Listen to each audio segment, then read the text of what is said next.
Welcome, everyone. Thank you for coming tonight for this special American Forum presentation of January 6th, 4 years later. I'm Terry Bryant, the School of Communication Journalism Division Director. Our two guests tonight, former Capitol Hill police officer Harry Dunn and DC police officer Daniel Hodges, played historic roles on January 6, 2021. They'll be speaking with our moderator and answering student questions about their experience that day and the meaning and impact of January 6 today. Jane Hall, professor in the School of Communication here at the University of American University, is the longtime moderator and executive producer of the American Forum. The American Forum is a place where we bring together prominent figures to consider the most important questions today in politics, media, and democracy. School of Communication has a long and wonderful association with the Kennedy Political Union, AU's nonpartisan Student Speakers Bureau on the American Forum. We are working with them together on this program tonight. We want to thank Aidan Skids, the KPU political director, and his team, and from SOC, Jacob Odoan, Kati Vera, and Tia Millage and their team.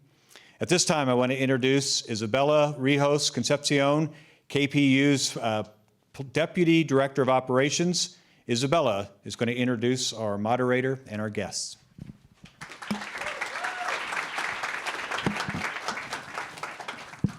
Thank you, Professor Bryant, for that introduction. We are honored to be a part of tonight's event with the School of Communication. It is my honor to introduce to you our speakers, Daniel Hodges and Harry Dunn, and our moderator, Jane Hall. Daniel Hodges is a police officer with the Metropolitan Police Department of Washington, D.C. He responded to defend the U.S. Capitol on January 6, 2021, and he testified before the January 6 Congressional Committee investigating the January 6 insurrection. Officer Hodges is the D.C. Metropolitan Police officer who is seen in a now viral video that shows a violent mob using a police shield to pin Officer Hodges' neck in a revolving door as he defended the Capitol. Officer Hodges testified before the January 6 Congressional Committee investigating January 6 and in several criminal trials about January 6. More than 150 police officers were injured in the assault on the Capitol by insurrectionists seeking to overthrow the results of the 2020 presidential election. Officer Hodges was awarded the Congressional Gold Medal as well as the Presidential Citizens Medal by President Joe Biden in 2023. Officer Hodges has been with the D.C. Metropolitan Police for more than 10 years and continues to serve today. Next, we are joined by Harry Dunn. Harry Dunn is an author, political candidate, and former Capitol Police officer. Mr. Dunn, who encountered racial taunts defending the Capitol on January 6, 2021, testified before the January 6 Congressional Committee. He has spoken also about the mental toll on officers. Harry Dunn was awarded the Congressional Gold Medal and the President's Citizens Medal. He has written a memoir, Standing My Ground, A Capitol Police Officer's Fight for Accountability and Good Trouble After January 6, that was published in 2023. Mr. Dunn has since gone into politics, running for Congress from Maryland in 2024, organizing a PAC called Democracy Defenders, and campaigning for Kamala Harris in 2024. As many of you know, Harry Dunn and Daniel Hodges have just been in the news again. On Inauguration Day, President Biden gave preemptive pardons to them, members of the January 6 committee and other prominent figures including Dr. Anthony Fauci and General Mark Milley, as well as members of Biden's own family. Out of fear, President Biden said of a promised wave of retribution by incoming President Donald Trump.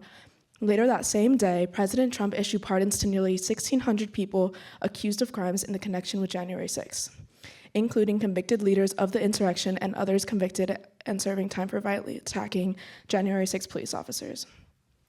Leading and moderating our discussion with Officer Hodges and Dunn and our students is Professor Jane Hall. Professor Hall is an associate professor in the School of Communication, specializing in research, writing, and teaching about the intersection of media and politics and young people. She is the longtime moderator and executive producer of the American Forum on campus events and media productions, and she has twice been chosen by Professor of the Year by AU Student Government for her work. Before coming to AU, Professor Hall was an award-winning journalist covering the news media in New York for major publications, including Los Angeles Times, where she won Editors and LA Press Club awards and was a finalist for the Pulitzer Prize.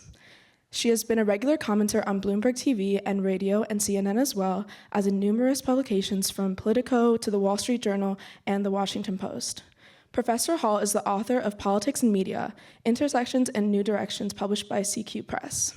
Her book, which is based on her interdisciplinary course at AU, has been praised by Kirkus Reviews as a tour de force that will be a definitive resource on politics and the media for years to come. AU, let's give a warm welcome to Harry Dunn, Daniel Hodges, and Professor Jane Hall.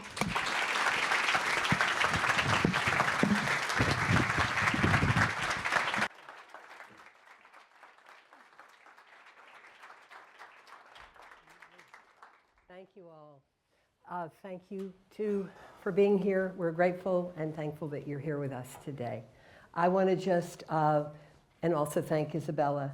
We have a wonderful audience of students, faculty here, student leaders from the School of Communication and across AU. I want to say that all of my questions in my conversation with them reflect what students here wanted to talk about, wanted to ask you all about. And then we will go to some questions from students in the audience. We'll start with a couple of people from my class in Politics and the Media who've been researching you, and we'll go around the room. Let me just do a few logistical things. If you haven't already turned off your cell phones, do that right away. There's no outside. Okay, that's pretty funny. Okay, there's no outside recording of audio or video. We are going to be posting this on the SOC YouTube channel, and also we'll be making excerpts from it. One other question, just in terms of our capturing you. When I say, point to someone and say, please ask your question, stand up and wait for a minute for the mic wranglers from Kennedy Political Union. Where are you, mic wranglers? They'll get to you. Thank you very much. They'll get to you. Just tell us your name and go ahead and state your question. Please don't make a speech, and please don't ask 2 questions, okay? We want to get to as many people as possible. I think those are all the logistics that we need to do. Okay, so let me get to questions for you. As some of you know, I met these 2 men at a small political scientist gathering a couple of years ago and asked them if they would come speak to a group of journalism students, which they kindly did. And a lot has happened since then, clearly. I want to ask you, Danny Hodges, what were you doing on the day that the pardons were issued by President Trump and also by President Biden? Just tell us what you were doing. This month has been super busy. I'm still with MBD, as you know. So we had the first January 6th since the last one. We had President Carter's funeral. We had the inauguration. We had March for Life, we had the People's March, and for all those events, MPD has to secure the city as well as the First Amendment Assembly. So I've been working constantly, 12, 14, 18 hours a day, very few days off. So when I first learned about— You were working the inauguration. Yes, correct. I learned about my pardon the morning that it came out when a journalist texted me asking me for my opinion on it. That's what we do here in journalism. Yeah, so someone texted me asking me, what if I have a comment on my pardon? I was like, what pardon? I looked it up. I was like, oh, I got a presidential pardon for unknown crimes that I didn't commit. So that's a novel sensation. And I learned about the pardon for the January 6th insurrectionists when I got home from a 14-hour day after working the inauguration. Securing it, making sure everyone was safe. I got flagged down for someone having a seizure, made sure they had medical attention, just protecting everyone regardless of my personal feelings. And then I get home and find out that everyone's getting released from jail. So, what was your reaction? I mean, the die for this was cast on November 5th, right? Trump has made it plain that he supports these people. He's been campaigning on it all the time. He played some song that they sang at his rallies. Yeah, so it was very predictable that this was going to happen, but it's still depressing to see in real time. Harry, same question to you. Man, I feel bad. I was sitting on my couch eating popcorn. It's like saving people's lives. No, I found out about the pardon for myself. Same way, a reporter called me And she was like, "Did you just get pardoned?" It's like, "I beg your pardon?" So, and then, yeah, I was like, wow, okay, interesting. And went about my day. And so I'm not with the Capitol Police anymore. I write a newsletter. I host a podcast. So I made it my business to make sure I watch the news, watch the inauguration, because I talk about it, I cover it. So as much as I wanted to turn it off, I had to. Then around, what was it, about 8 o'clock that night is when he announced it. It was around 8. And I was sitting on my couch eating popcorn. And I was like, well, he did it. That was my reaction. He did it. He did it. Yeah. Myself, and then my phone blew up, a journalist, comments, what are your thoughts? And I was like, what do you mean, what are my thoughts? It's the same thing, my thoughts are the same thing we've been saying for the last 4 years. We knew he was doing this. We knew what he thought about those people. He made it clear how he felt about those people on January 7th, 2021. So this it wasn't new to us. I mean, one of the reasons why all of us spoke out is for accountability. So we were seeking that, and to have it ripped away, 1,500 people plus, I mean, it sucked, but we had time to prepare for it. We knew it was coming. My biggest anger or concern was everybody else that's shocked about it. How are you shocked? If you're shocked, you weren't paying attention. And that's what drives me crazy, because we spent 4 years trying to get people to pay attention and to care. So I was mad at y'all, not you all, but yeah. Well, what the freeing of? I mean, I just want to go over the people that were freed. I mean, the leader of the Oath Keepers, one of the people who immediately posted, the QAnon shaman, posted, "Thank you, President Trump. Now I'm going to go out and buy some deleted guns." I mean, that puts you at risk, and it is shocking when I went back and looked at it. I think that's one of the problems. So much has come at us.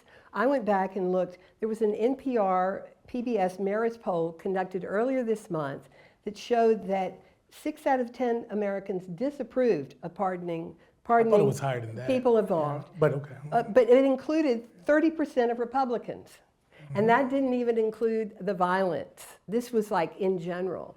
And yet, Republicans who said he would never do this, there's a lot of tape showing various people. How do you feel about somebody saying, oh, he'll never do this, and now they seem to be fairly quiet about it? That's the point. I mean, what's the point?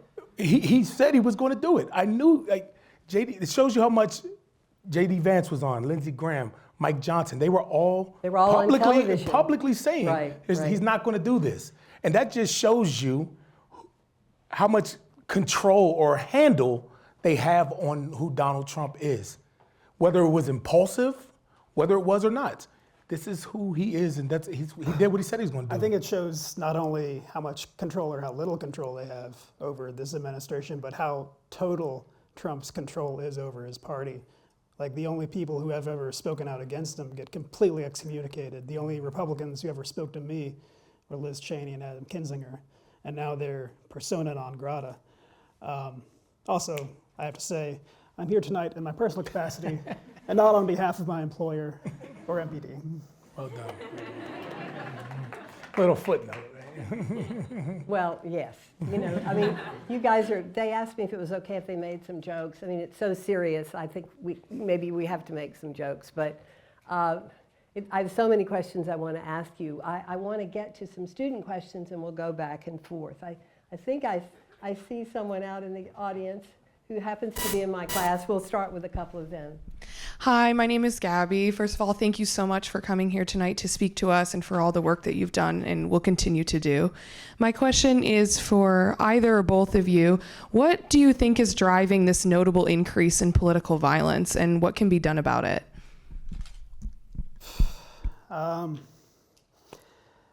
People look to Trump for his approval, and he's given his tacit approval for political violence. Harry said that he gave his opinions on the insurrectionists on January 7th, I'd say he gave his opinion on them on the 6th, when he didn't do anything to stop them for hours and hours. He just sat watching us get assaulted on TV. And not only did he not do anything, he's proceeded to lionize them over the past several years. You know, there are good people on both sides, stuff like that. And I don't understand why, but people look up to him and find him charismatic. So that they see it as allowed. It's no longer taboo. And that's where modern conservative political violence comes from. Yeah, and they continue to normalize it. When Paul Pelosi was attacked, you had Don Jr. posted the Halloween costume and it made fun of it. Donald Trump was, he retruthed, I think that's what it's called, a picture of him standing behind Alvin Bragg with a baseball bat. So when you have arguably the most powerful person in the world normalizing this type of behavior, why wouldn't somebody who believes in it say, you know what, you're right, I'm gonna do it too? How do you stop it? I mean, outside of punching them back, no. No, you don't normalize it. You can't, this isn't okay. And a lot of the media, it's their job, y'all's job, to call that out, not just make it a quick bullet point and just move on. Well, that's the whole damn story. Can I say that? Too late. Okay. It's the whole story. That's what it is. And we can't normalize it or accept it. And unfortunately, many people do. You know, one of the things I was thinking about and looked up also was MIT and the New York Times. MIT did a study of how this got said to be Antifa, and then how that went through, and there was something like 400,000 mentions of it on outside internet, and then popularized, and it was happening in Congress the night of this. It started saying, oh yes, there were Antifa people, that was picked up by Fox, it was picked up by other people, and then that suspicion grew to the point where now, to me, the language, I guess the language and the framing, which you're talking about, somehow you have gone from heroes in some people's minds to somehow you're the problem, which is, it must be a fairly strange sensation for you. I'll say one thing about the Antifa thing, and I think this is where that continues to gain traction. People in mainstream media that aren't extreme or particularly favorable to one side or the other know that it wasn't Antifa, right? Most normal people can say that. The thing is, they think that it's common sense that everybody knows that it's not Antifa. They don't spend any time on it when they're covering the stories. So when they say, oh, you have a senator that say, oh, Ron Johnson, well, it was BLM out there and Antifa. And a journalist on a network won't even address it or disprove it because it's so far-fetched. No way. I'm not even gonna waste my time addressing that. Unfortunately, it's needed because there's so many people that are running with these conspiracy theories and they're becoming more and more mainstream. Not just, it used to be just a far fringe hidden somewhere on the internet somewhere. Now they're sitting in Congress with these same ideologies. So I think it's up to the journalists and the media. In normal times, you wouldn't have to address something as far-fetched as the space lasers and all that stuff. What? But it's gaining traction, and we have to push back on that now. And I just think that in mainstream media, they don't do it because it doesn't make sense. Why am I going to give oxygen to some? So. Well, are you saying you think that people should explain Antifa? No, it's disproved. Yeah, disprove it. Because the journalists are in a tough. Journalists now are also about to be are under attack even more because now they're saying somehow that the journalists are the problem. I mean, and that was said, now it's getting more and more said. Yeah, it's incredibly obvious that the people who attacked the Capitol and my colleagues and I were not liberal activists undercover. I mean, I'm one of the few police officers in the country who has worked both Black Lives Matter riots and January 6th attack on the Capitol. And I can say with extreme confidence that it was not Antifa. I don't even know how to define what Antifa is, but if you define it as people who dress up in black and commit acts of violence following liberal rallies, then they have no similarities whatsoever. There was no logical reason for them to be Antifa. When we fought rioters in 2020 who were committing acts of violence, they behaved very differently. The violence was the goal. They weren't attacking a specific institution or having a specific mission. And when we used defensive tactics, they were effective. They more engage in hit and run tactics. When we used defensive tactics on the 6th against the insurrectionists, they were not effective. They had a very specific mission in mind, which was to stop the steal. They pushed forward through everything we threw at them. I'm not really a public speaker, I'm more of a writer, so I can't organize my thoughts, but it goes on and on.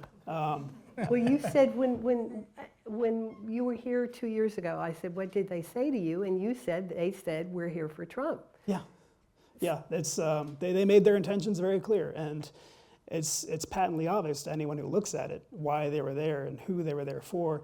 You know, you don't have to look at the guilty pleas and all the journalists who have gone in a deep dive into their lives to see that they're dyed-in-the-wool Republicans.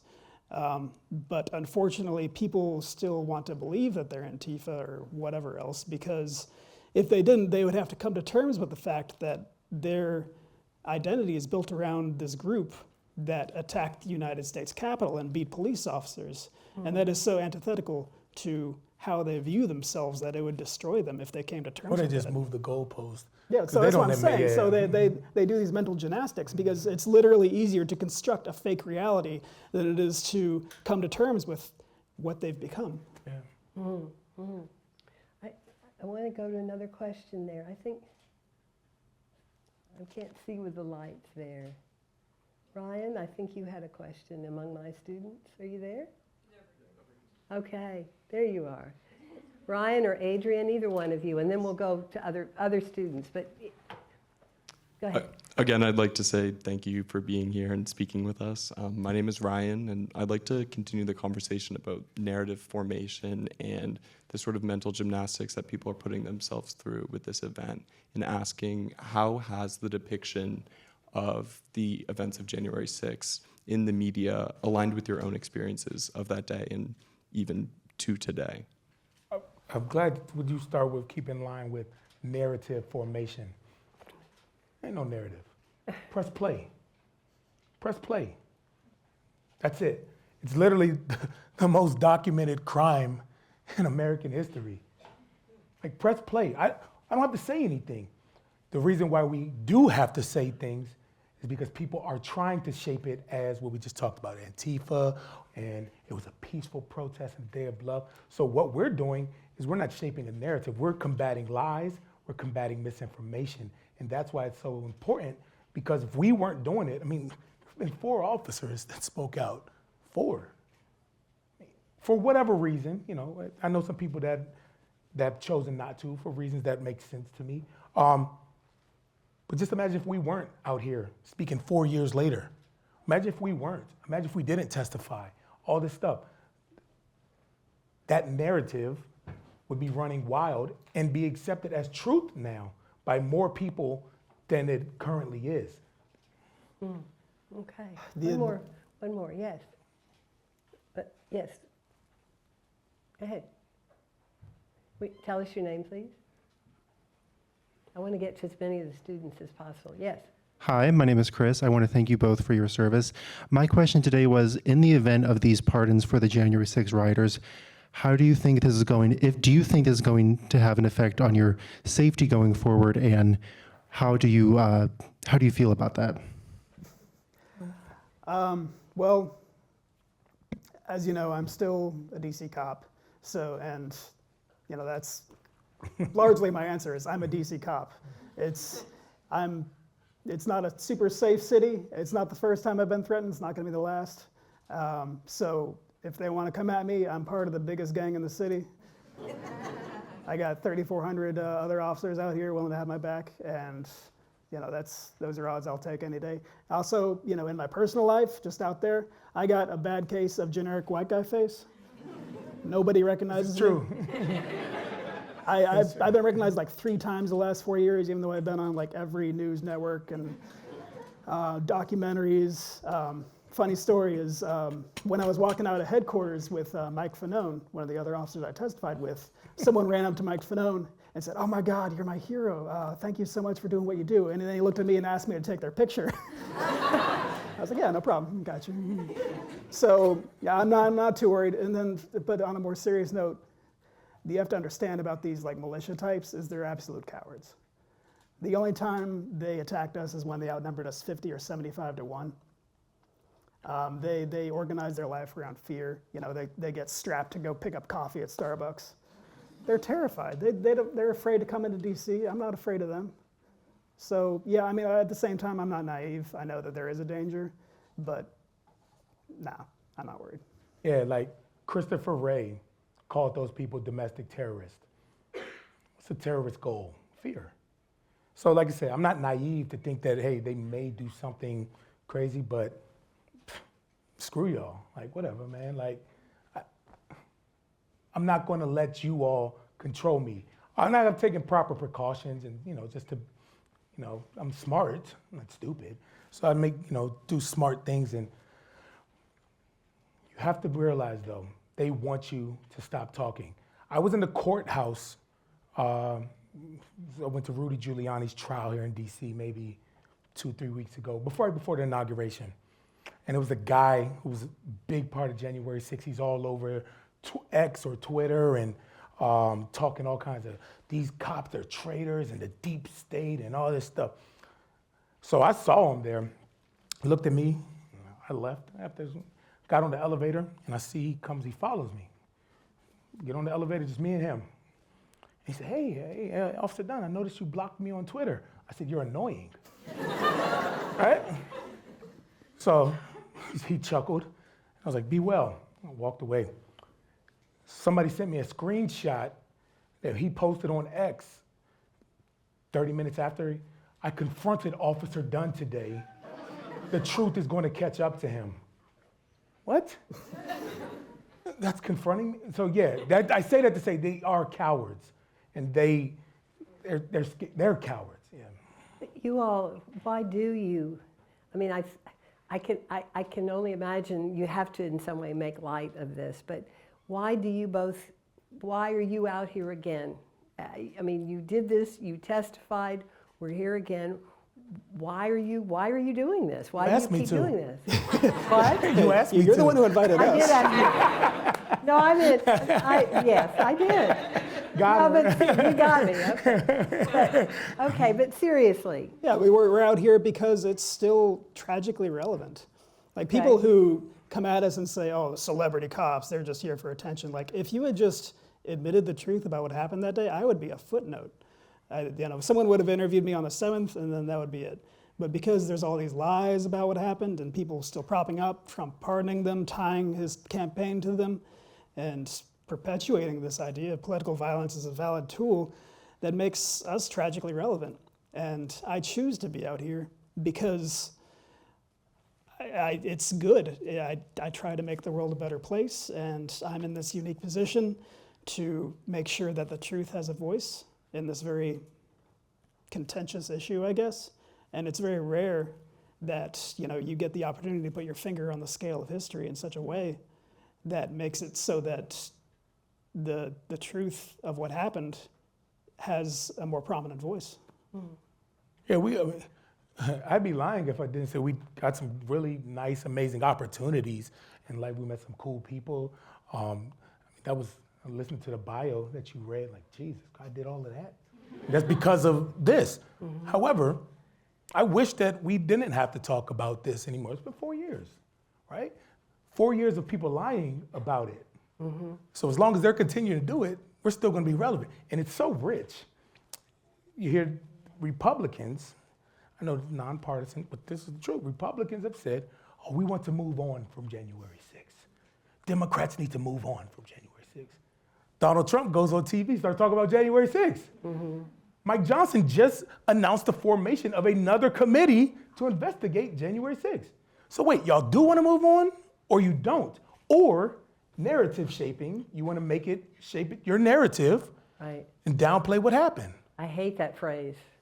I hate when the media use that phrase. People feel very intelligent when they say narrative. Oh. Personally, when I see people on television, and I've been one of those people on television talking about reshaping the narrative, Yeah. I want to scream. There's facts, and then there's falsehoods. And play. I think people are a little bit afraid to say, this is what really happened, people. They're not saying it. I don't mean everyone. But that, I think there's a certain timidity on the part of a lot of people right now, and probably warranted. One of my students had a great question. I want to get to that, and then we'll keep going around the room. Is Adrian here? Because it's so relevant. Yeah. Hi, my name is Adrian. I want to thank you guys again for being here. My question was, how can we, as individuals that aren't, I guess, people that were there during January 6th, help to kind of not have the narrative be swayed to this, it was a day of love, it was a peaceful protest kind of thing? What can we do and what can we say to make the narrative be corrected? I'll start. Continue to be truth tellers. All right, so continue to be truth tellers. Do your job. Like I said, a lot of journalists, future journalists here. And future political leaders, too. Continue to tell the truth about what happened. Fight misinformation. Now listen, there are some people who will argue with you that this shirt is not red. And no matter what you say, show them the tag, it says red dye. Nope, they will not. Don't waste your time on those people. Sadly, right? Find people that will listen, that just don't know. Like when we were out there campaigning, we campaigned for Kamala Harris. We were out all across the country, from Nevada to North Carolina and everywhere in between. We were talking to people who didn't know. I'm not going out there trying to convince a MAGA supporter. They are stuck in their ways. And unfortunately, I don't like the idea of not correcting everybody, but you just have to be acknowledged sometimes. You talking to them is like ramming your head against a wall and expecting the wall to move. So now you're just hurting yourself. Fight useful battles. Don't be arguing with trolls online. Engage with people who want to understand and seek it and have a genuine thirst for knowledge. And yeah, you waste your time wisely. Yes. Interesting. Okay. Yeah. Yes, did you want to say Just something? what he said, be a good person. Continue to advocate for the truth, because, if part of living morally is bolstering your position. If you say, January 6th was an attack on the Capitol, and then you commit something that makes everyone think poorly of you, they're going to associate that viewpoint with your actions. So it's part of good living. And additionally, I was born and raised in North Carolina. All my family's from Tennessee. My immediate family's great, but my grandparents, I've only got a few left, but a lot of them had their brains rot by Fox News. But they still, they love me. And I wish I had had those hard conversations with them rather than having a peaceful Thanksgiving dinner. Sit down and say, hey, Grandpa, what you believe is hurting a lot of people. And I know that you plan on voting this year. And I need you to hear me out, because I am going to lose respect for you if you advocate for these positions. And yeah, it may make things stress within your family, but I think if we had all had those hard conversations along the years, then we might not be in the position we're in today. If I may, real quick, also, anybody in here from Wisconsin? Not one person. You from Wisconsin? Yeah. What's happening in April? It's not a trick question. What's happening in April? Do you know? There's an election in April. There's an election in April for the Supreme Court of their state. Now, in Wisconsin, they have states that you elect your Supreme Court, 10-year terms. There's an individual out there, he's a judge now. He's the top, well, nonpartisan, but Republican-backed, Elon Musk-backed person in Wisconsin, who 2 weeks ago said that, or a week ago, he was okay with Donald Trump pardoning. So I got a call from somebody, and I was like, I'm on my way. I literally was in Wisconsin on Tuesday. I did about 12, 13 different press interviews, pushing back and saying, you're a liar, you're an idiot, you do not deserve to be representing the people if you can't even look your people in Wisconsin in the face and say people who attack police officers should not be pardoned. And I called him out on it like it was bad. Like, it was unfiltered, unedited, like it was, But calling people out on it. Now, like I said, not just trolls, but this person is seeking public office. So I'm absolutely going to say something against that. This isn't just a troll on the internet. This is somebody who is literally can shape the future of that state for 10 years. So. Did you feel you had to become political in a sense? You ran for office, which obviously I want to talk with you about. But Danny, you also did some campaigning for Kamala Harris. I guess what I'm trying to say is, did you feel that there was no way to remain apolitical? How did you happen? I mean, I've never really been apolitical. It's just people pay attention to what I say now because I was in a viral video. Yeah, that's. He got crushed in the door, y'all. White guy crushed in the door at Capitol. I can't believe your joke. Maybe this is a coping mechanism. I don't know. We've known each other for a long time. You got to be able to laugh. If you can't laugh, then what's the point? Well, true. Okay. But to answer your question though, no. Listen, there is political Harry, and there's police officer Harry from January the 6th. Is January 6th going to be political? What? I'm not out there talking about the price of groceries and cutting Medicare and Medicaid and funding for transgender. No, I'm not talking, or funding for Ukraine. No. People that attack cops and storm the Capitol on January 6th need to be held accountable. What's political about that? So, I get a little fired up when I talk about that. Because we're not talking politics out there. No, we've been accused of that though. Police officers, we usually wouldn't know what their political party was. But we're not out there. Michael Flynn isn't a Democrat. I'm not criticizing you. No, I know. I just think it's interesting that you, well, it may be a sign of the times that this has become, political is maybe not the right word, but you decided to campaign for Kamala Harris. You decided to run for office.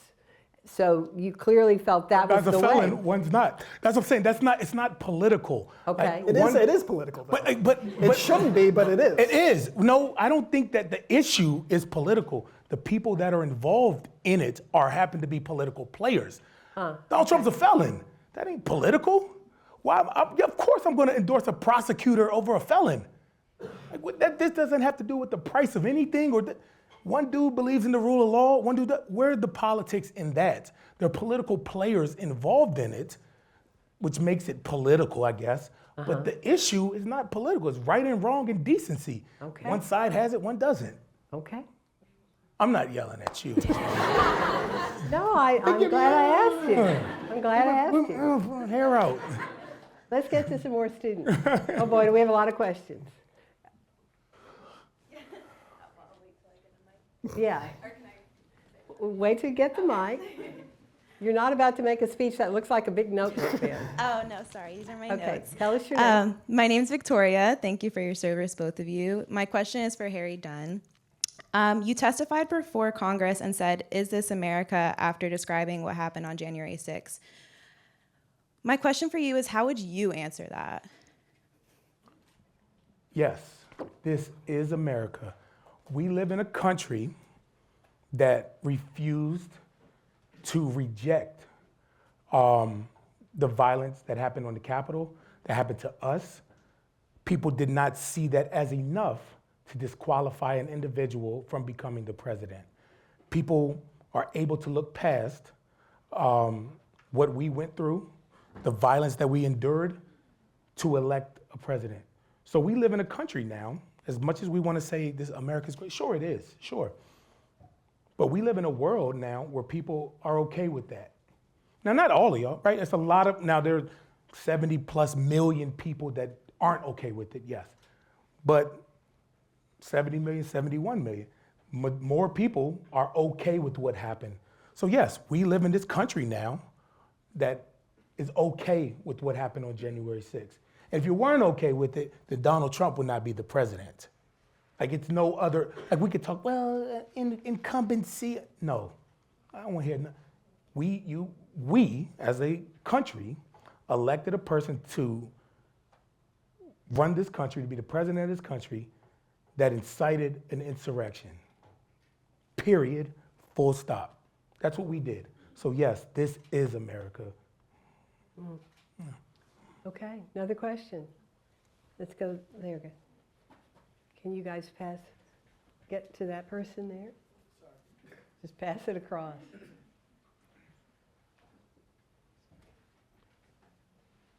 Thank you both for being here. Is that on? Is that on? Can I yell loud? I don't know. Sure. Thank you both for being here. This question is mainly for Officer Hodges. Tell us your name. And my name is PJ, and I had Professor Hall. She's amazing. But basically, you know, Last semester. cities, as Donald Trump has taken office, he's obviously been not shy about enacting his agenda, particularly on the issue of immigration. I'm from Chicago. Our city council voted to keep our sanctuary city status, which as a result means that the Chicago Police Department will not be aiding or enforcing kind of the ICE raid directive. However, this obviously puts local law enforcement in kind of a difficult and pressurized position, especially contending with an administration that we know is not beyond, you know, encouraging violence against law enforcement. So what advice do you have for local law enforcement in the age of Trump? Well, it's a great question. That is a great Thank question. you, PJ. Local law enforcement is not controlled by Donald Trump. You know, he says it is because he will control whatever he can get away with controlling, and whoever surrenders their control to him. But local law enforcement does not control him. He does not control me. You know, what happens in the future, who can say? But my advice to local law enforcement all over the country, and really anyone, is to prioritize ethical living over what the law is. Regardless of your profession, regardless of what your boss is, what your family, what your church says, you know, understand right from wrong and live according to that, and you'll never have any regrets. Doesn't matter if you lose your job or what other hardships you face. I don't want to get more specific than that because I am still employed. I will. I'm not, so I will. The caveat to that is the FOP, Fraternal Order of Police, the union that represents police all across the country, these small police departments that you talk about, they endorsed Donald Trump the last 3 elections. So clearly, his values align with theirs. Clearly, 3 different times. I agree with follow your ethics, I agree with that. I think the problem is a lot of their ethics are in line with Donald Trump's. And that's where the problem with policing comes in to play. And I'll be first to call out bad cops. I was a cop for 16 years, and I'll call them out in a heartbeat because I worked with a ton of Trump supporters. And I feel like in order to be a Trump supporter, you can't possess empathy. So how the hell are you gonna be a police officer without empathy? You're not gonna be a very good one.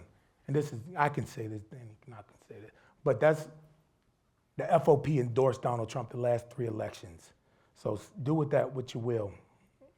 Okay, another question. Should we go, let's go back there, if y'all can get there. Thank you. Hi, my name is Eva. I had a question pertaining to Officer Hodges' comment earlier about how your beliefs will be impacted by, your own personal actions and behaviors. And as we've seen over the last couple of years, there's a lot of emotions festering within the American people right now. And I think those sentiments can either lead to action or they're going to lead to violence. And so my question to you guys is, what is your advice for organizers for maintaining mutual respect with the police when engaging politically?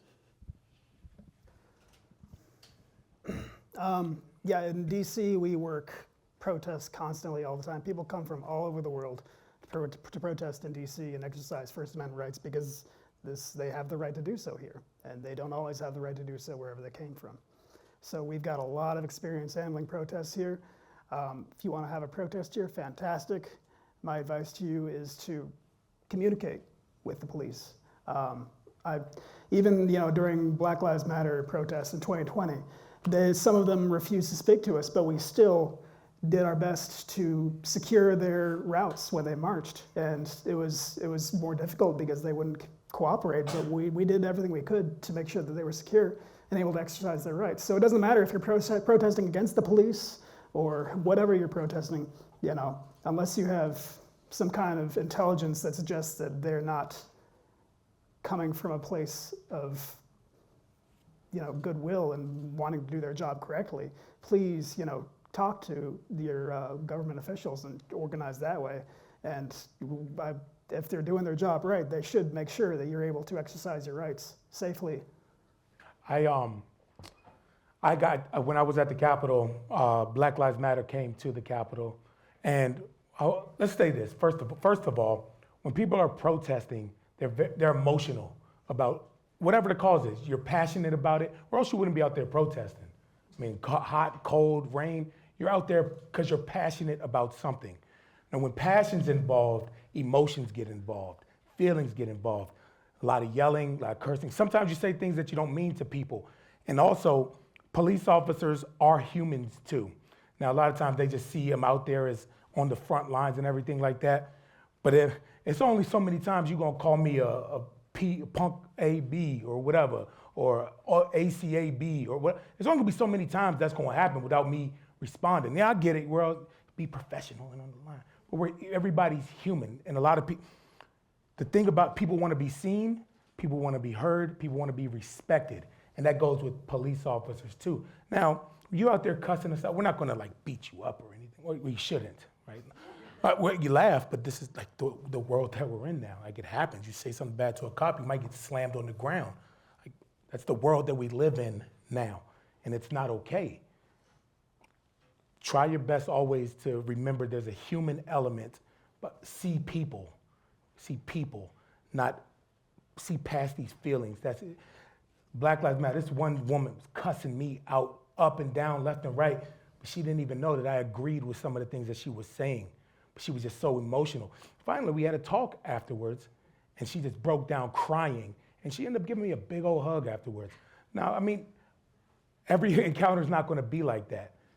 Passion, emotions, feelings run high. Don't make decisions or one quick judgment that's going to end up costing you in the long run, because it can happen. I've seen it happen before. Somebody snapped at a protest and now they in jail. So I get it. Emotions are high a lot of times about a lot of issues. The difference on January 6th, they were attacking us. So it was different. It wasn't time for conversations then, It's a good question. Yes, I think maybe come on down here. Let's see, this woman here. Harry, the only thing that I don't know if I want to go there, but. Go there. Okay, police departments. Mm-hmm. Well, I don't know if I want to get into this, but. Do it. The police are your friends in all cities, and you should, there's a lot of places that maybe aren't as ethical as what you all are talking about in terms of protesting. Police should be. But a lot of times there's distrust in police departments. It comes from a good place why people believe that. Now, I fully support the police, but I also acknowledge that there are some bad apples out there, and that should never be accepted. That's the point. Like, just like any job, but police are held to a higher standard, and we have to adhere to that. Okay. Yes. Hi, I'm Maeve. Nice to meet you. Thank you for your service. I want to ask, I've always seen January 6th not only as one of the worst acts of violence in our country's history, but also the strongest attempt from a sitting president to supersede our democratic institution and really take power. And so since he's now been reelected and he's only gaining more support and sort of continuing that attack on truth, do you have fears for the rule of law in our country, as he continues to kind of bend rules as he sees fit? So, can you repeat the question? Sorry, yeah. What are your fears about the rule of law in fears America? About the rule of law, okay. It's like I said earlier, he's going to take as much authority as people will let him have, and it's a dark time because the regulatory capture of the United States government is complete. He's got his toadies on the Supreme Court, everyone in Congress who either aligns with him ideologically or is too afraid of losing their job and their prestige to stand up and do something right, and then he's in the executive branch. So far too many people are willing to cede rights that they should have to the executive. Like the other day, when he released that stupid memo saying that we're not allowed to pay anyone anything ever again. That's the power of the purse. That's Congress. That's enormous power that the legislative branch is supposed to hold. And there was not nearly enough pushback in the Republican Party until the courts stepped in, thank God, started blocking it, and journalists came out and talked about how absurd it is. So I do have fears about the rule of law, but it's not a lost cause.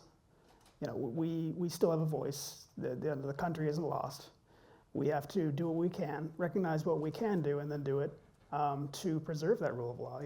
It's not even 4 more years, it's 2 more years, less than 2 years, right?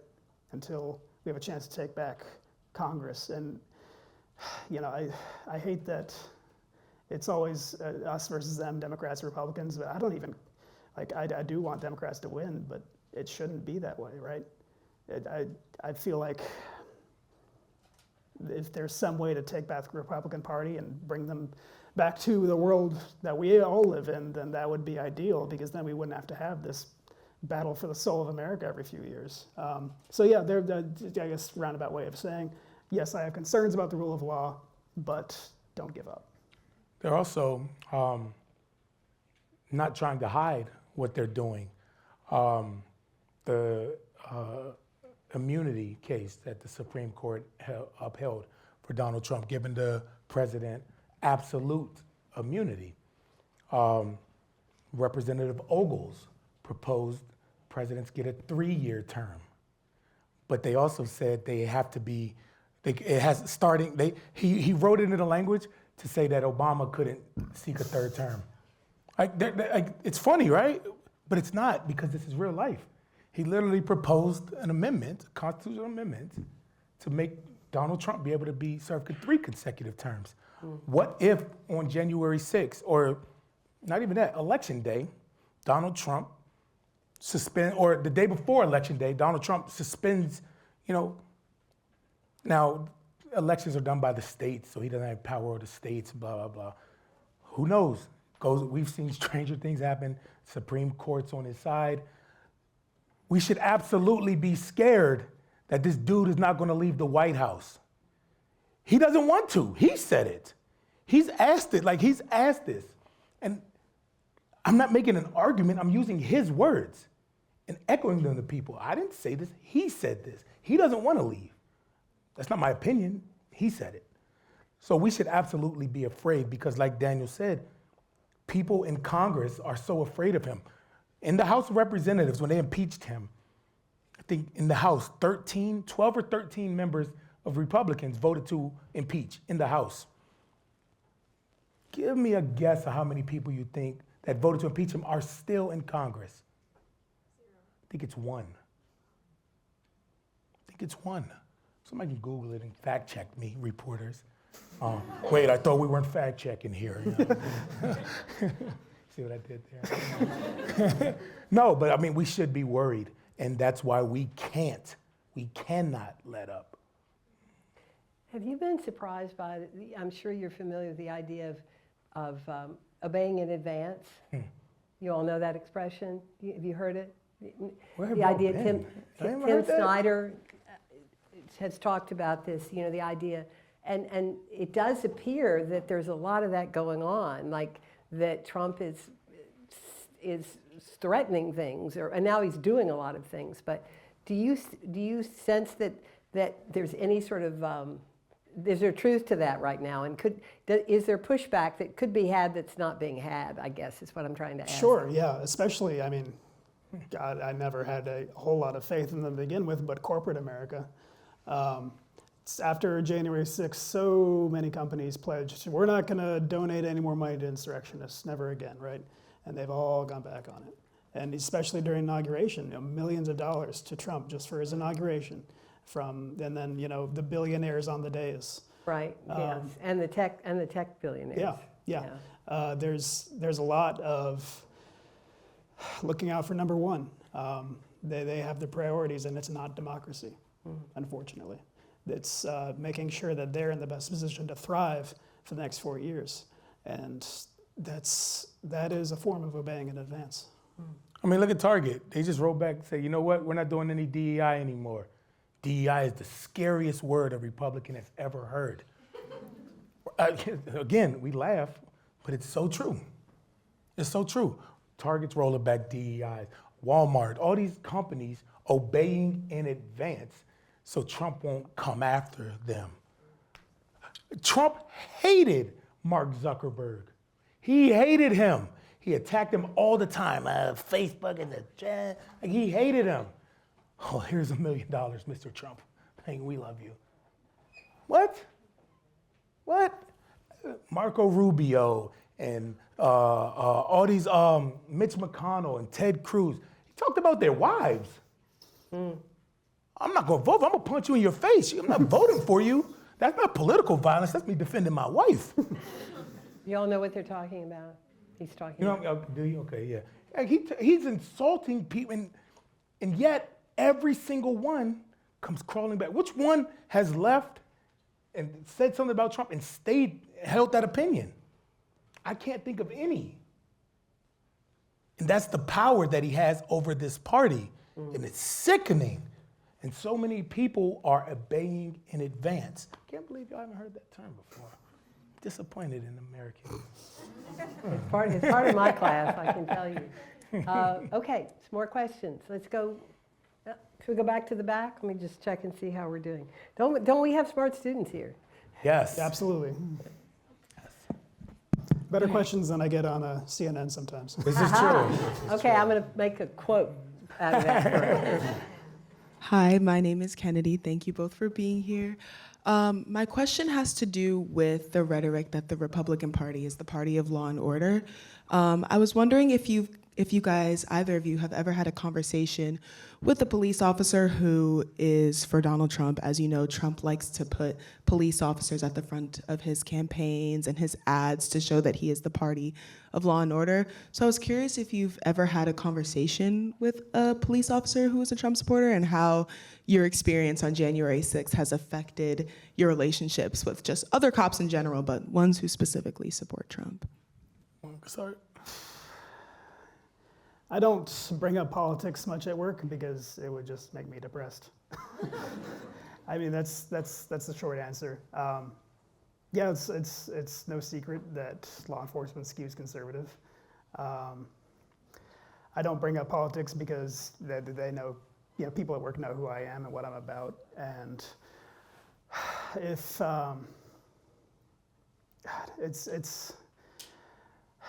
I mean, Mike Fanone, the other MPD officer, he got a lot of hate after the 6th, and I have not gotten that.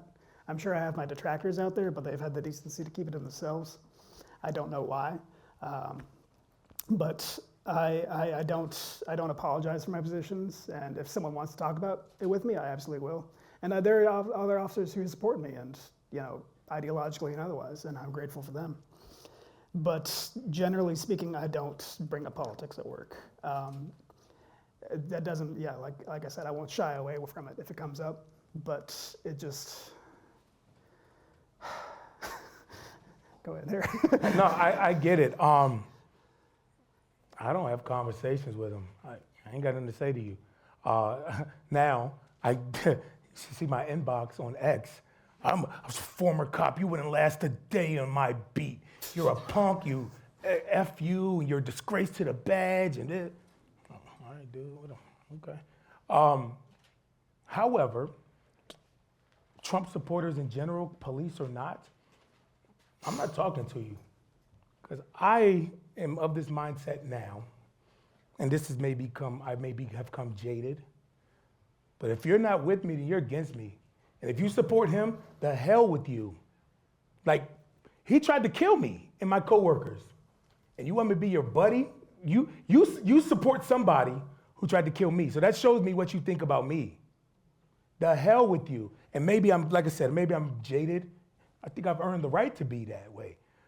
So I'm not talking to anybody that's a Trump supporter. Sorry, I'm not having sit down. I'm the wrong one for it. I'm sure I can offer a lot. I'm sure there is some substance that I could offer. I'm protecting my peace here. The hell with that. No way. And something I have to add is when you said, you pointed out that the GOP likes to say that they back the blue, they're supporters of police, all that nonsense. So they don't really back the blue.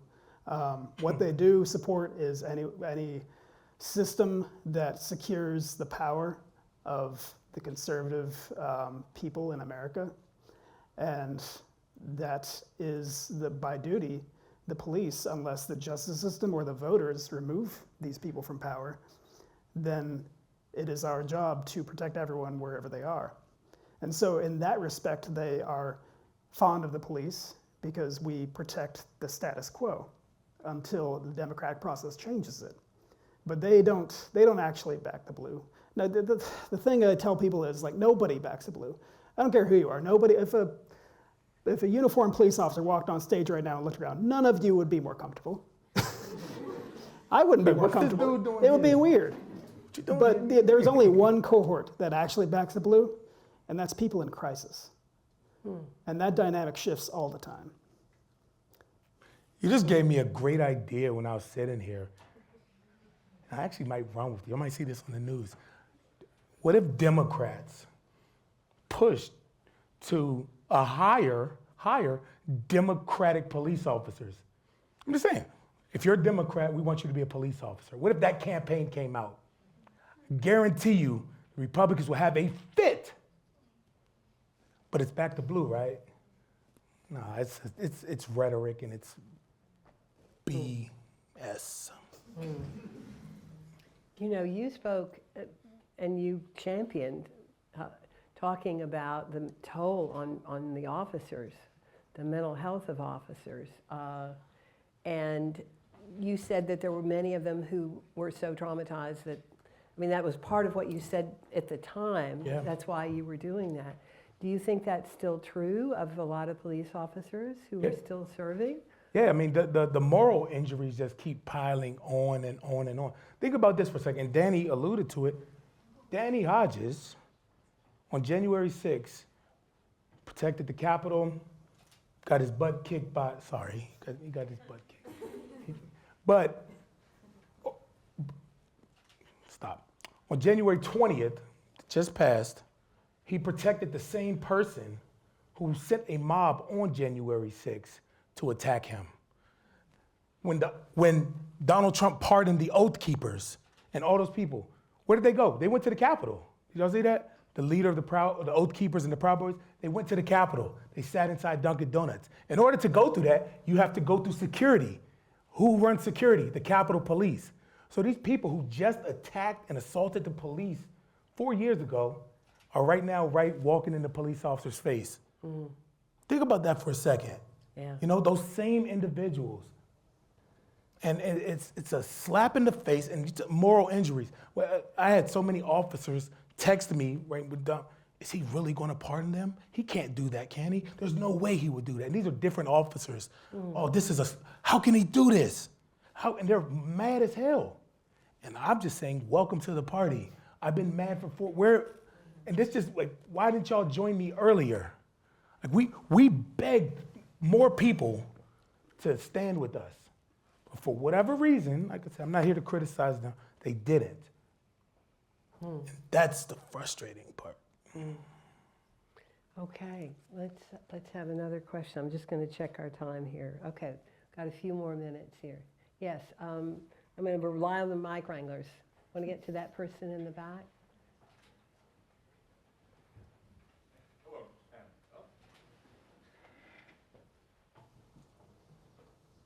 Okay, now it's working. Okay. Gentlemen, first off, thank you for your service and thank you for being here tonight. Your name is? My name is Raj Purdy. I'm a sophomore in the SPA. And my question for you all is, given what we've discussed tonight, where half the country chose a president who is supported by those who shout from the rooftops, back to blue, but in all practices do not back the blue. As a matter of fact, they try to fight the blue. What does that say about the future of our country and where it stands exactly?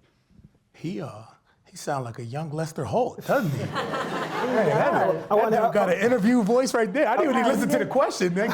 I want him to come up on stage. I'm saying, man, he needs to read my answers. Kind of broadcast anchor thing going. Yeah, that's a young Lester Holt right there, man. No, it's showing that, I think it was over here, they alluded to political violence being more and more acceptable. And by Donald Trump pardoning the individuals, he really meant stand back and stand by. And he literally has a militia on call right now. They've done it before, and by him pardoning him, that gives them the physical ability and the backing of him to do it again should he need it. So it's scary. I mean, we're in an uncharted time. I'm tired of unprecedented. Like, I just want normal, boring. Like, everything's unprecedented now. But it's a reality that we have to deal with, that what happened on January 6th could indeed happen again. By him pardoning them, I'm not a betting odds guy, but I guarantee the odds of January 6th happening again just went up a lot. Is it? Yes, maybe we can take one more question and then we aren't going to need to. Person in the middle kind of there? Can't really see. This will be our last question. We'll hang out after if you want to ask us questions. Let me tell you all, yes. You will be hanging out, but we're going to end this program pretty soon. Wait, we are? Yeah. No, not for much too long. Go ahead. Hi, my name is Jonah. I guess obligatory thank you, as everyone's been saying. You've been talking a lot about sort of like the Republican Party and like it's easy to like go down and like point fingers because like they've done. I won't get into it, but there's also the Democrat Party. Do you ever feel like they failed you? There was more they could have done. Like, what's your perspective on that? Do you have a specific example, or just my thoughts in general? Just sort of them like. I guess they were also in power. Biden was president for 4 years. Mm-hmm. Like, do you feel like there was more they could have done to like prevent this sort of like overtaking? Like what like specific? Like I understand, but I'm wondering if you're like specific. You said they were in power. Biden was the president the last 2 years, and Mike Johnson, Republicans controlled the House, but the Democrats controlled the Senate. Like I'm just trying to understand where you're coming from to answer exactly what you want. I will tell you who did fail me. How about that? Yeah, go ahead. The Justice Department. You know, I really believed in Merrick Garland. I have not publicly on any news or I mean, I'm on TV. I've never criticized him, and I've tried not to because I respect, you know, the justice, and I want to believe he did his best. It wasn't enough. It wasn't enough, and somebody needed to be held responsible for that. You had people who completed their sentences for assaulting police officers before the Supreme Court made a decision if Donald Trump could be held accountable for it. Not if he was accountable, to decide if he could be held accountable. That took 4 years for that decision to be made. The justice system, the criminal justice system, the courts, they failed me. And let's be clear, a lot of people talk about the January 6th committee and the Nancy Pelosi handpicked. We didn't care who investigated it. In fact, a lot of people don't even realize this. Before the formation of the January 6th committee, myself, Michael Fanone, Brian Sicknick's mother. Brian Sicknick was an officer who died the day after January 6th.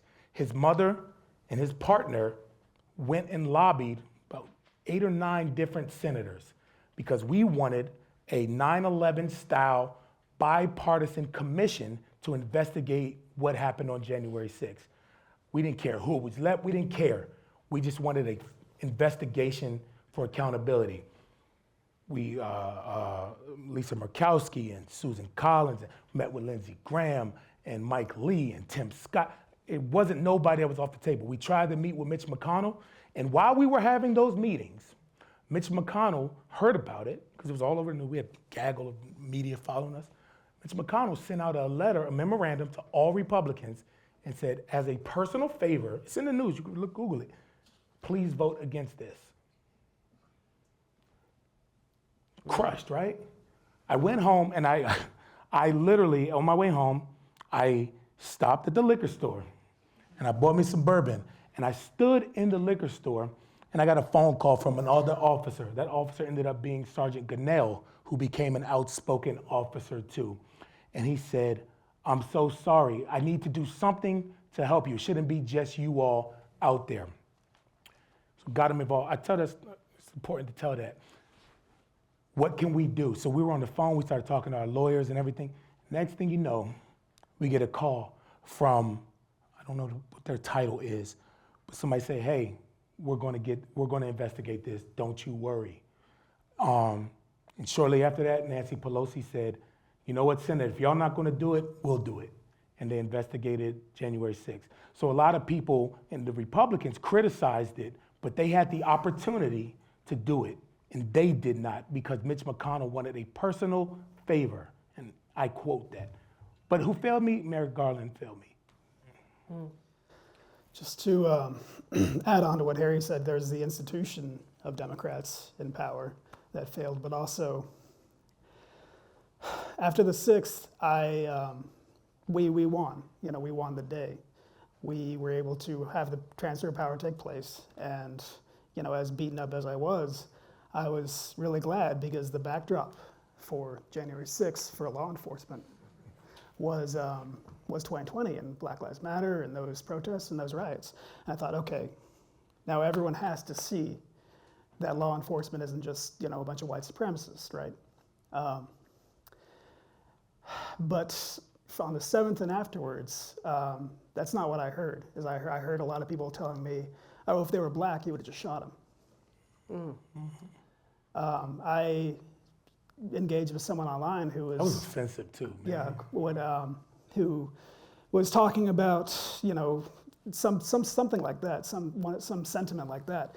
And I countered and I said, I told him, I am this person in this video, I was there, that's not why we weren't shooting. And she said, you know, I'm sorry that happened to you, but that just proves that when you kill black people, it's because you want to. And that's the most offensive thing anyone's ever told me. And I still get sentiments like that from liberals years later.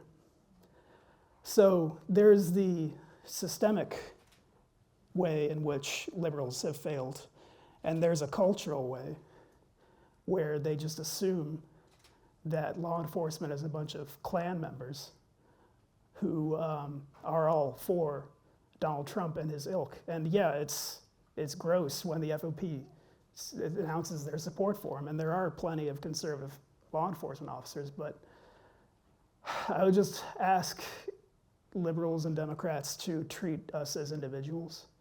Don't just assume political leanings, or that we would let our political leanings interfere with how we conduct ourselves, because that is how you start to win that demographic back. That is going to have to be the last word. I'm going to read the ending to this to be sure I have everyone's credits. I want to thank Isabella Rios Concepcion, Aidan Skids, and their great team at Kennedy Political Union, from the School of Communication, Cody Vera, Jacob Adwine, Tia Millage, Tom Fish, Maz Wooten, Grace Ibrahim, Veronica Castro, Lindsay Zimnock and their great team.